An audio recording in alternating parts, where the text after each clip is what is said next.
Здравствуй, уважаемый зритель! Вы на канале Таро Кошкин Сон. Для личных консультаций все контакты под видео или в шапке канала в строке о канале. Консультация на любую сферу жизни, а также диагностика магического воздействия. Ну а теперь прогноз. Напоминаю, данное видео это общий прогноз. Для кого-то он проиграется, а кому-то и не откликнется вовсе. Итак, смотрим события для знака зодиака Дева. Период с 1 по 10 мая. У нас в работе 3 колоды. На этой колоде мы посмотрим главное событие этого периода. На второй смотрим личную жизнь. Ну а третья нам покажет работу и финансы. Итак, начинаем.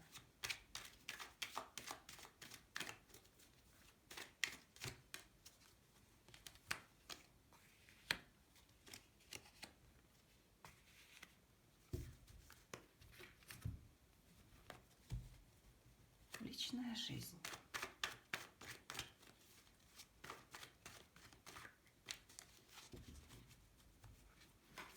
У нас здесь 3 позиции. Для тех людей, которые в данный момент одиноки, для тех, кто состоит в браке, и третье, кто в паре, но не в официальном браке. Так, и третья колода – работа. Здесь у нас тоже 3 позиции. Колоды уже подготовлены. Смотрим. Для тех, кто ищет работу, в данный период не работает. Для тех, кто работает, что там происходит или произойдет. И бизнес или самозанятые.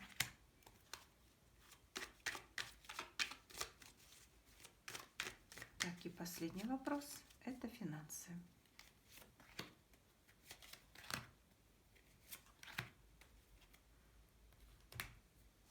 Итак, открываем.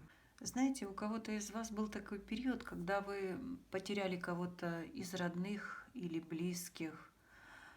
Возможно, был какой-то, как вариант, отъезд друга или подруги. Возможно, это был просто даже разрыв. А кто-то вышел из отношений, где был несчастен. Ну вот в этой любой ситуации у вас было сердце изранено, знаете, вот пронзенное болью. И сейчас вот такой период подходит, когда эта ваша боль уходит на второй план. Вы можете чувствовать себя счастливым, свободным от этих тягот.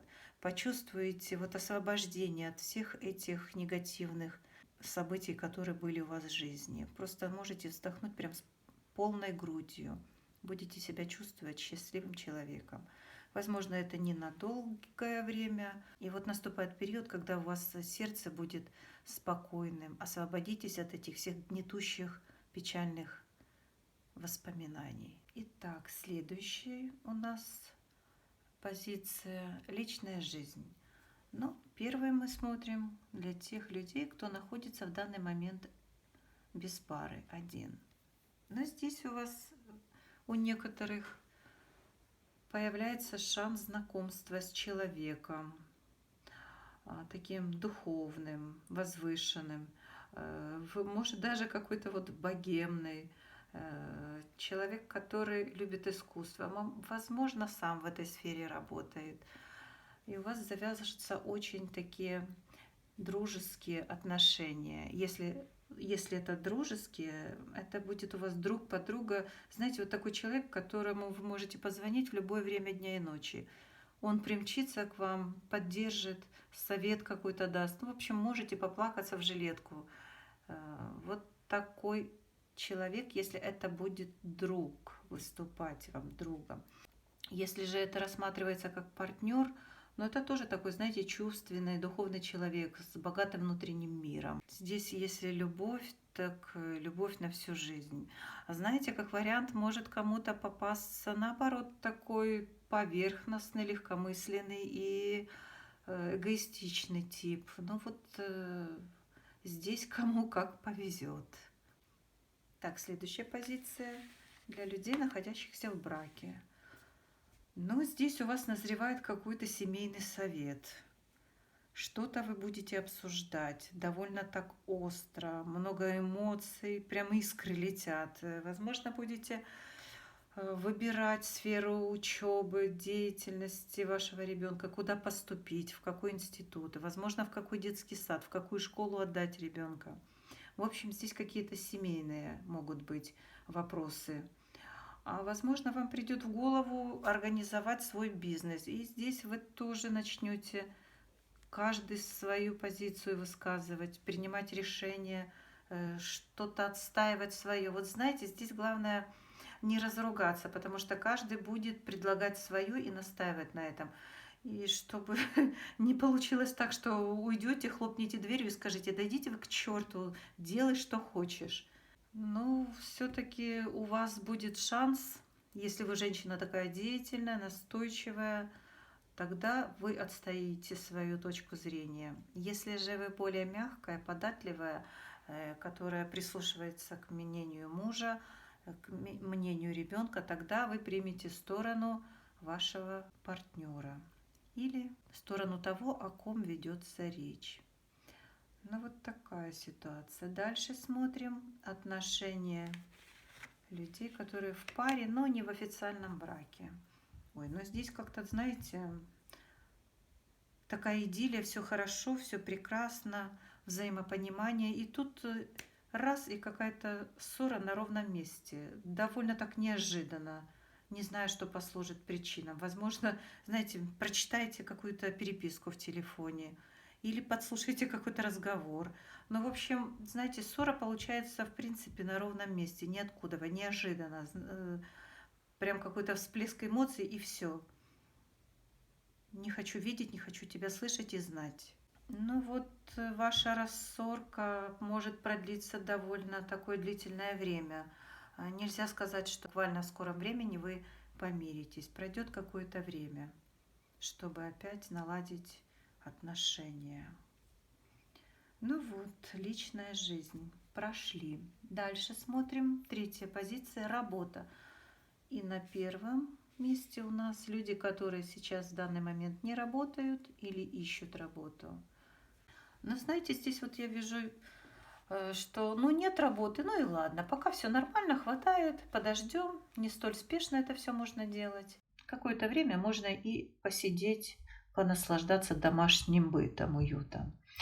А кто-то вот в поте лица со всей такой своей настойчивостью ищет какие-то возможности, где-то что-то услышать, предложить, найти. Но в данный момент подворачиваются такие варианты, что высоких таких заработков желаемых, чтобы на все хватало, и нету. Предлагается что-то довольно скромное. Так, знаете, только бы чтобы на жизнь хватило, на поддержание какого-то такого скромного достатка. Ну, в принципе, работа все равно есть. Конечно, не столь оплачиваемая, как бы хотелось, но возможность заработать есть. Дальше позицию смотрим для тех, кто работает. Так, ну тут на работе у вас довольно сложная ситуация.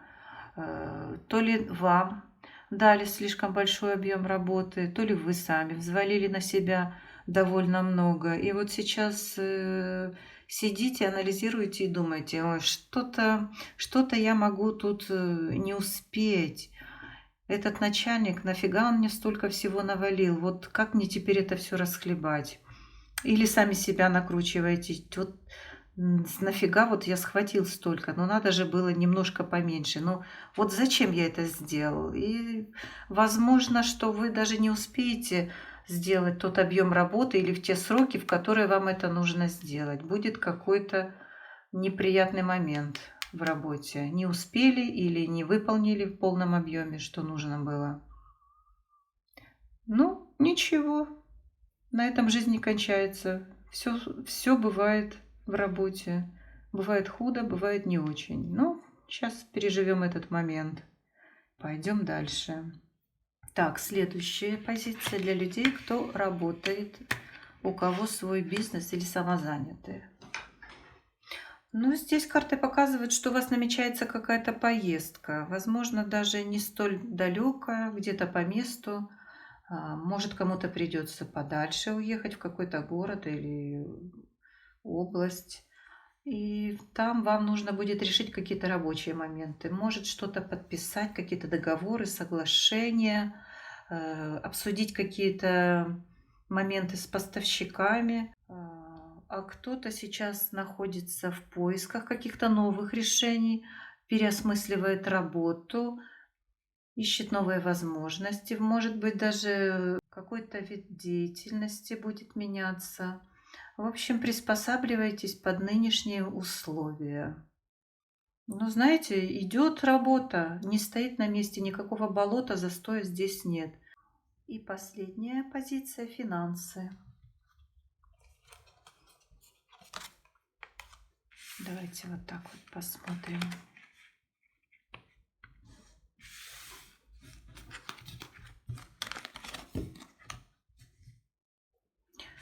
Так, но здесь больших денег в данный момент нет.